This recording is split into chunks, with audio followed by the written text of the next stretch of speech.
Film dimulai dengan memperlihatkan liga baseball paling bergengsi di dunia, yaitu MLB alias Major League Baseball, yang sudah memulai musim kompetisinya. Dan hari itu tim Chicago Cubs akan melawan San Francisco Giants. Chicago Cubs sudah tidak pernah memenangkan kejuaraan sejak tahun 1908 lur, dan banyak orang pesimis Chicago Cubs akan menang di musim kali ini. Para pemain dari kedua tim pemanasan, toko-toko souvenir mulai buka, kru-kru stadion bersiap di tugasnya masing-masing, dan penonton juga sudah berdatangan memenuhi tribun. Beberapa saat kemudian pertandingan pun dimulai dan semua orang sangat antusias menyaksikannya untuk menyambut musim kompetisi baru. Di pukulan pertama, tim San Francisco Giants sudah berhasil home run atau bola dipukul sangat jauh sampai keluar lapangan.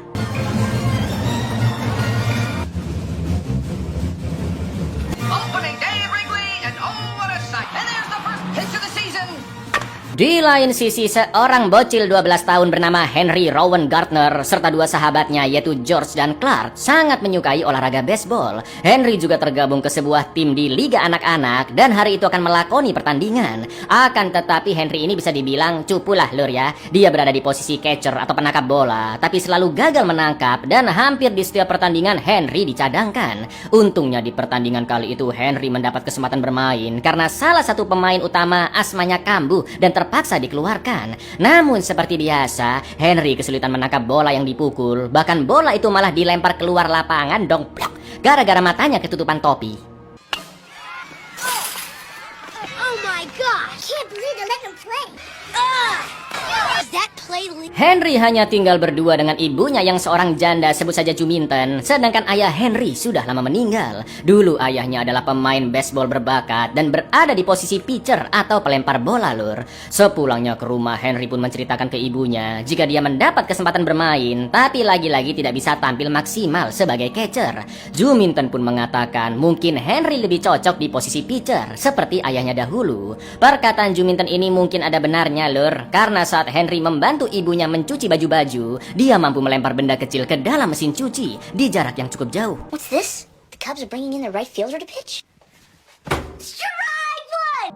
Malam harinya Juminten dijemput oleh pacar barunya bernama Jack untuk makan bareng di angkringan, dan sebenarnya Henry tidak menyukai Jack yang seperti pria brengkes. Keesokan harinya di sekolah, saat jam istirahat, Henry memandangi Dek Becky dari kejauhan karena sejak dulu Henry naksir dengannya. George pun menyuruh Henry untuk berani ngajak ngobrol Becky. Akan tetapi Henry sudah minder duluan karena menganggap Becky tidak akan menyukainya. Lalu ketika di halaman sekolah, salah satu murid mengejek Henry yang selalu bermain buruk di pertandingan dan juga menantangnya untuk menangkap bola yang dia pukul. Jelas karena di sana ada Becky, sontak Henry pun berlari untuk mengejar bola tersebut agar terlihat keren di mata Becky ya kan lur. Namun tanpa sadar Henry menginjak bola baseball yang tergeletak di sana hingga dia terpeleset dan jatuh dengan tumpuan tangan yang salah. Catch!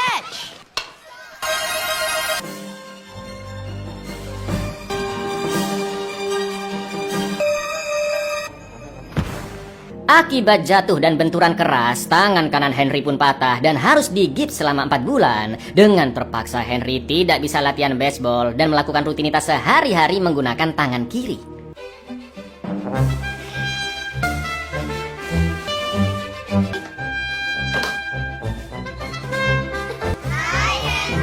Singkat cerita, 4 bulan kemudian, gips Henry akhirnya dilepas dan Pak Dokter mengatakan jika tulangnya sudah baik-baik saja. Namun dokter melihat keanehan, yaitu tendon alias urat tangan kanan Henry terlalu kencang lur, juga menyatu dengan tulangnya. Dan kondisi seperti itu tidak pernah terjadi sebelumnya. Henry pun diminta menggerak-gerakkan tangannya sesuai arahan untuk mengecek apakah sudah baik-baik saja. Tapi tiba-tiba, I've never seen anything quite like that. Is that those tendons have healed a little time? I'm sorry. I don't know what happened. You all right? tanpa sadar Henry mampu menggerakkan tangannya dengan kuat dan cepat. Lalu Juminten memberi 3 tiket kepada Henry, George, serta Clark untuk menonton pertandingan Chicago Cubs hari itu sebagai hadiah karena tangannya sudah sembuh. Mereka bertiga pun sangat senang bisa menonton pertandingan tim favorit. Namun penonton yang datang sedikit lur, karena pertandingan Chicago Cubs dianggap kurang menarik dan ujung-ujungnya pasti kalah lagi. Di lain sisi, pemilik tim Chicago Cubs udah mulai stres lihat permainan timnya dan musim itu adalah musim terakhirnya sebagai sebagai pemilik, sedangkan manajer tim bernama Larry juga sepaneng karena tiket penjualan stadion Chicago Cubs terus menurun dan para investor bisa-bisa kabur. Lalu ketika pemain lawan memukul home run, kebetulan bola jatuh di dekat Henry DKK. Karena pertandingan itu diliput oleh TV nasional, George dan Clark tidak berani melempar balik ke lapangan daripada diejek karena lemparannya jelek, dan akhirnya Henry lah yang melempar bola tersebut. Namun sesuatu yang sangat mengejutkan pun terjadi lur, dan inilah pendatang baru terbaik tahun ini. They're too tight. What's your name, kid? Henry. Second! Bring me that Somebody just threw a frozen light. That's gotta be 435. Iya, lemparan Henry luar biasa edan lur. Bola melesat cepat dengan jarak yang sangat jauh, yaitu 435 kaki atau setara dengan 130-an meter. Semua orang pun terkejut melihatnya, dan Henry yang panik dengan keanehan tangannya langsung pergi dari sana. Sementara itu Larry sudah mendapat informasi jika yang melempar bola dari tribun adalah seorang bocil bernama Henry, dan sempat membuatnya tidak percaya. Sesampainya di rumah, Henry pun mencoba melempar bola lagi ke arah George dan Clark yang pakai pelindung saking ketakutannya. Ternyata lemparannya benar-benar kencang, sampai-sampai Juminton dan Jack juga terkejut melihatnya.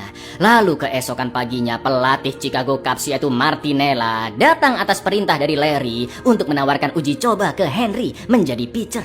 Hi, Henry. I must be looking for your father. My dad? And this is Henry Rowan Gardner, the next Nolan Ryan. Begitu Henry melempar bola, ternyata kecepatannya mencapai lebih dari 160 km per jam, yang mana itu setara dengan pemain-pemain top dunia. Larry dan Martinella pun sangat terkejut, khususnya Larry yang yakin Henry bisa dikomersilkan, karena bukan hanya kemampuan lemparannya yang hebat, namun Henry yang masih 12 tahun akan menggemparkan Amerika jika dia bermain di liga utama sekelas MLB. Of course, sponsor-sponsor pada masuk ya kan lur, dan tribun pasti dipenuhi oleh penonton karena penasaran melihat permainan Henry. Saat itu juga Larry langsung merekrut Henry sebagai pemain pitcher Chicago Cubs, dan Jack yang mata duitan mengaku sebagai manajernya Henry karena dia tahu manajer bisa mendapat bagian 10% dari seluruh keuntungan yang didapatkan oleh Henry nanti. Berita direkrutnya Henry si bocah 12 tahun menggemparkan media, dan ketika konferensi pers para wartawan pun rebutan bertanya. Semua orang yang melihat berita itu juga sangat terkejut, apalagi anak-anak di sekolah Henry. Just think of the possibilities, Jack. A 12-year... Hey, kid, how would you like to pitch for the Chicago Cubs? And managers, Jack, get 10% Field and Henry's manager. Come out to Wrigley. Di hari pertama pertandingan Henry, Juminton, Jack, George, dan Clark mengantarnya sampai pintu masuk stadion khusus pemain. Setibanya di ruang locker, Henry pun memperkenalkan dirinya ke seluruh pemain di sana. Namun tidak ada yang menggubrisnya karena mereka menganggap lemparan dari tribun sebelumnya hanya kebetulan, dan perekrutan Henry tidak lebih dari sekedar ajang promosi tim saja. Henry juga terkagum-kagum saat bertemu pemain terbaik di Chicago Cubs, yaitu Chad Stedman yang biasa dijuluki Rocket, dan dia juga berada di posisi pitcher. Setelah itu Martinella mengenalkan Henry ke asisten pelatih bernama Brigma yang akan membantu Henry untuk mengasah kemampuan melemparnya. Mr. Stedman, can I have your autograph? Could you sign it, Rocky? It's Phil Brigma, pitching coach. Brigma, this is Henry. Hi, Henry. Wow. Pertandingan pun akhirnya dimulai, dan berbeda dari biasanya, tiket pun terjual habis dan stadion full dengan 35.000 penonton karena mereka ingin melihat Henry bermain. Saat itu Rocket masih menjadi pemain utama, namun karena berkali-kali dia salah lempar, blunder ya kan, Larry pun meminta pelatih Martinella untuk mengganti Rocket dengan Henry. Awalnya Martinella menolak karena Henry masih belum siap, namun Larry memaksa karena selain Rocket tidak tampil bagus, seluruh orang di sana juga ingin menonton Henry. Dengan sangat terpaksa Martinella akhirnya menurunkan Henry, dan gemuruh penonton pun langsung menyambutnya lur. Warm up. You're going in. I'm in? Throw the heat. Henry dimasukkan di menit-menit terakhir dan akan melempar bola ke batter atau pemukul yang berbadan besar dan mengolok-olok Henry. Jelas di pertandingan pertamanya Henry pasti nervous lur, apalagi ditonton oleh orang sebanyak itu ya kan. Lemparan pertamanya mudah dipukul, bahkan bola terlempar sampai home run, dan penonton pun agak kecewa melihatnya. What's for mommy? Mommy! Mommy! Oh, he must feel so horrible. Di lemparan-lemparan berikutnya, Henry dianggap melanggar karena tidak mengarah ke strike zone atau area yang bisa dipukul. Namun untungnya Chicago masih memenangkan pertandingan itu. Esok harinya di sekolah, tiba-tiba Becky menyapa dan mengajak Henry duduk bareng di kantin untuk ngobrol-ngobrol. Henry pun terlihat sangat kikuk dan sempat menceritakan jika dia akan membuat perahu bersama George dan Clark. Lalu sepulang sekolah, mereka bertiga pun mulai mengumpulkan peralatan-peralatan bekas untuk membuat perahu di pinggir danau. How's it going? Okay. Good. What's that thing Clark's carrying? It's something for this boat we're working on. See. Bye, Roger. Bye. Let's just work on the boat. Okay. Ketika sesi latihan, Henry dilatih oleh Rocket dan Brigma agar bisa melempar sesuai target dan tidak melenceng kemana-mana. Alhamdulillahnya Henry bisa beradaptasi dengan baik dan cepat. Lalu di pertandingan selanjutnya, Henry kembali dipercaya untuk bermain. Awalnya lemparan Henry masih meleset, namun setelah ditenangkan dan dimotivasi oleh Rocket, kepercayaan diri Henry pun kembali muncul dan Time in his professional career. Way to pitch. Cool.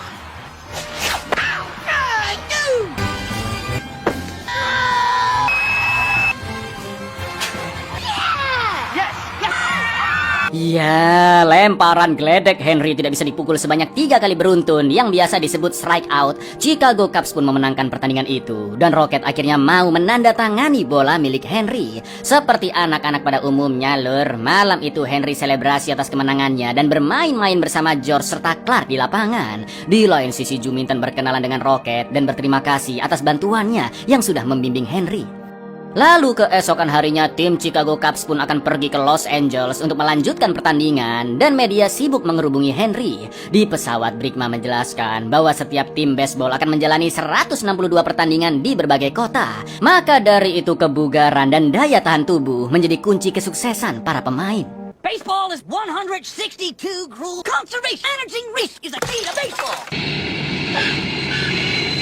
Sesampainya di Los Angeles, tim Chicago Cubs pun nginep di hotel dan Henry sangat senang karena setiap pemain mendapatkan kamarnya masing-masing. Setelah beristirahat sejenak, tim Chicago Cubs pun menuju ke stadion untuk bertanding dan seperti biasa lemparan Henry sangat amat cepat hingga menyulitkan pemain lawan. Akan tetapi kali ini pelatih Martinella ingin memberi tantangan baru untuk Henry, yaitu menjadi batter alias pemukul bola, karena setiap pemain harus bergantian memukul dan cepat atau lambat Henry harus mempelajarinya. Rocket hanya memberi saran agar badannya tetap merunduk dan jangan sampai terhantam bola hingga pingsan. Begitu Henry masuk lapangan membawa tongkat, seluruh penonton pun riuh dan karena tubuhnya yang kecil, Lur, pitcher tim lawan pun kesulitan melempar ke area strike zone-nya Henry. Meski tidak memukul sama sekali saking tremornya, namun Henry masuk base pertama dan berhasil mencetak poin karena terus mengganggu pitcher tersebut. Go, run!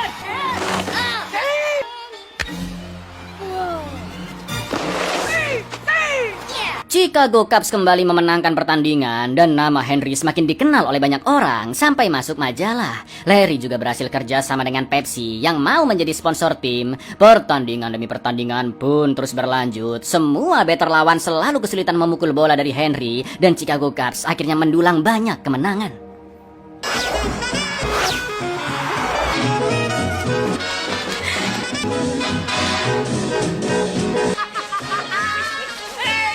Meski posisinya sudah tergantikan oleh Henry, namun Rocket sama sekali tidak iri atau mempermasalahkannya karena sadar dirinya sudah semakin tua. Di lain sisi, hubungan Juminton dan Rocket semakin dekat, Lur. Obrolannya juga nyambung. Namun Jack yang melihat mereka berdansa jelas hatinya panas, ya kan? Tak lama kemudian Larry pun mendatangi Jack untuk memberitahu bahwa tim raksasa New York Yankees ingin membeli Henry dengan harga $25 juta. Atau dengan kata lain, Jack akan mendapat 10%-nya yaitu $2,5 juta. Larry juga ingin melepas Henry agar Chicago Cubs mendapatkan uang segar untuk kebutuhan operasional tim. Namun kontrak tersebut hanya bisa ditandatangani oleh Juminton yang mewakili Henry atas segala keputusannya. Mendengar itu, Jack pun langsung setuju. Namun dia juga meminta bantuan Larry untuk menyingkirkan Rocket agar tidak mendekati Juminton lagi. 2.5 million. You gotta get rid of Chet Stedman. If You can get Mary to sign the contract. George mulai jengkel karena Henry tidak datang ke pinggir danau untuk membuat perahu, padahal dia sudah janji. Clark pun berusaha menenangkannya karena Henry pasti sibuk latihan maupun acara-acara lainnya. Sementara itu Henry sedang syuting iklan Pepsi yang ditemani oleh Joe Minton dan Jack. Akan tetapi brengkesnya ketika Joe Minton sedang fokus-fokusnya melihat Henry, Jack pun meminta Joe Minton untuk TTD tanpa memberitahu jika itu adalah kontrak pembelian Yankees. You hear it?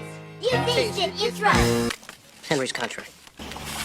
Setelah syuting selesai, Henry pun segera ke pinggir danau untuk menemui sohib-sohibnya dan berusaha menjelaskan ke George jika tadi dia masih syuting dan butuh waktu yang lama untuk menyelesaikannya. Akan tetapi George sudah terlanjur emosi karena seolah-olah Henry telah melupakan janjinya. Yeah, work on it yourself, Mr. Superstar. No, I'm not gonna work on the boat just because you say no. I hate you. Di sesi latihan berikutnya, Larry pun memanggil Rocket untuk menyampaikan bahwa dia akan selalu dicadangkan sampai musim berakhir. Dan setelah itu Rocket akan dijual ke tim lain karena cedera tangannya yang sering kambuh dan performanya juga terus menurun. Padahal itu adalah alasan dari si Larry aja ya kan, untuk membantu Jack. Mendengar itu Rocket pun hanya bisa pasrah dan memberikan sedikit petuah untuk Henry agar tetap bersenang-senang dengan usianya yang muda, karena suatu hari nanti bakatnya akan memudar dan waktu tidak bisa terulang. Lalu setelah diantar pulang, Jack meminta Henry segera datang ke acara pemotretan, namun Henry menolak karena dia sudah janji membuat perahu bersama teman-temannya. Cekcok pun akhirnya terjadi karena Jack terus memaksa, bahkan sampai keceplosan bilang jika ayah Jack tidak meninggal, tapi pergi meninggalkan Henry dan Joe Minton begitu saja. Joe Minton yang mendengarnya pun langsung mengusir Jack pergi dari sana, namun dengan santainya Jack mengatakan jika mereka semua akan pindah ke New York karena Henry telah dijual ke Yankees. Gak pakai lama, Joe Minton yang semakin muak pun akhirnya memukul Jack hingga keluar dari rumah. Mampus, kapokmu kapan ya kan? Henry's been sold to the Yankees. They stole me? You can't do. I never want to see near us again. Well, you're gonna be seeing me.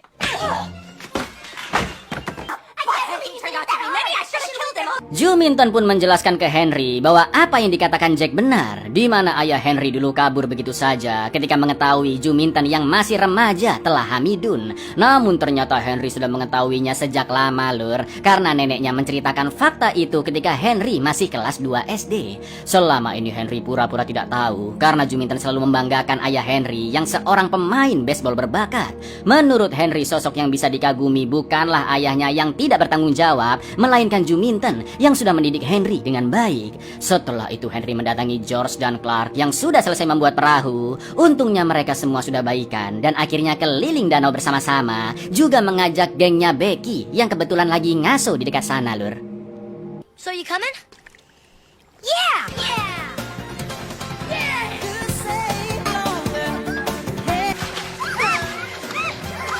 Karena mengetahui Jack pasti bersekongkol dengan Larry untuk menjual Henry ke Yankees, Henry pun memiliki ide untuk menyingkirkan mereka berdua, yaitu dengan menemui pemilik tim Chicago Cubs yang sedang rapat dengan Larry. Henry pun berpura-pura tidak tahu dan bertanya mengapa Larry ingin menjualnya ke Yankees. Jelas mendengar itu pemilik klub pun terkejut dan marah karena Larry membuat keputusan di belakangnya. Selain itu Henry juga memberitahu bahwa musim ini akan menjadi musim terakhirnya di MLB karena Henry ingin kembali ke Liga anak-anak yang sesuai usianya. Bapak-bapak ini pun menghargai keputusan Henry, dan ketika Henry serta Joe Minton sudah pergi, gak pakai lama pemilik klub langsung memecat Larry dan Jack dari kepengurusan. Yeah, I heard that Mr. Fish wanted to Oh, sell me. Bob, nothing final. I'm not gonna be back next. I respect that. As soon as I take care of a business. Di pertandingan berikutnya adalah pertandingan penentu melawan New York Yankees, dan jika menang maka Chicago Cubs akan melaju ke World Series atau laga puncak untuk menentukan juara kompetisi MLB musim itu. Kini pelatih Martinella akan menurunkan Rocket sebagai pitcher karena di pertandingan penting seperti ini butuh pemain yang berpengalaman. Ketika pertandingan dimulai, Rocket terus melempar dengan sempurna hingga mendapatkan strikeout lur.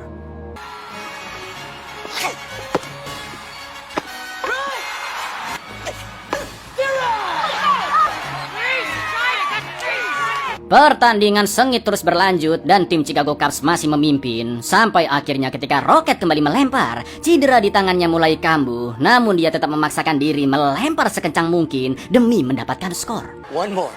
Give me one more.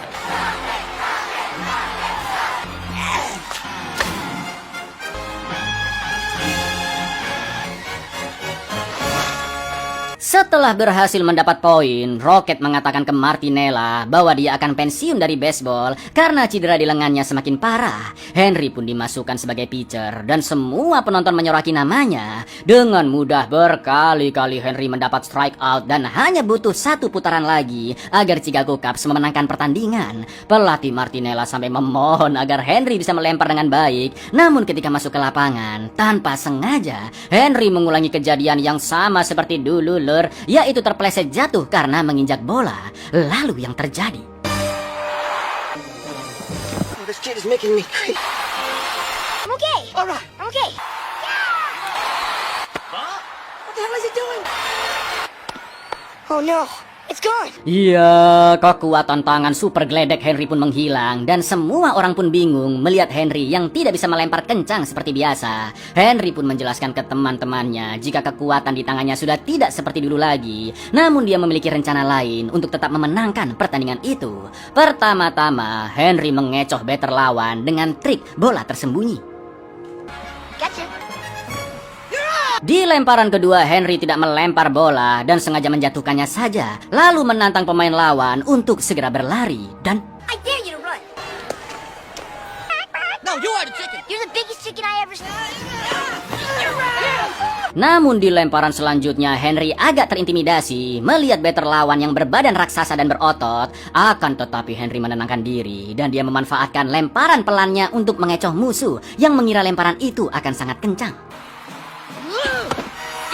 Di lemparan terakhir, jika Henry berhasil strike, maka Chicago Cubs akan memenangkan pertandingan. Henry pun berpikir cara apa lagi yang bisa dia lakukan, dan tanpa sengaja dia pun menemukan nama ibunya di sarung tangan. Ya, ternyata selama ini Joe Minton berbohong. Ayah Henry hanyalah pria brengkes biasa, sedangkan pemain baseball berbakat yang selama ini diceritakan Joe Minton adalah dirinya sendiri. Dan sarung tangan itu memang diberikan oleh Joe Minton sejak lama, seolah-olah warisan dari ayah Henry. Henry pun kembali termotivasi, dan dari tribun penonton Joe Minton meminta Henry untuk melakukan lemparan melambung sampai akhirnya Float it. Float.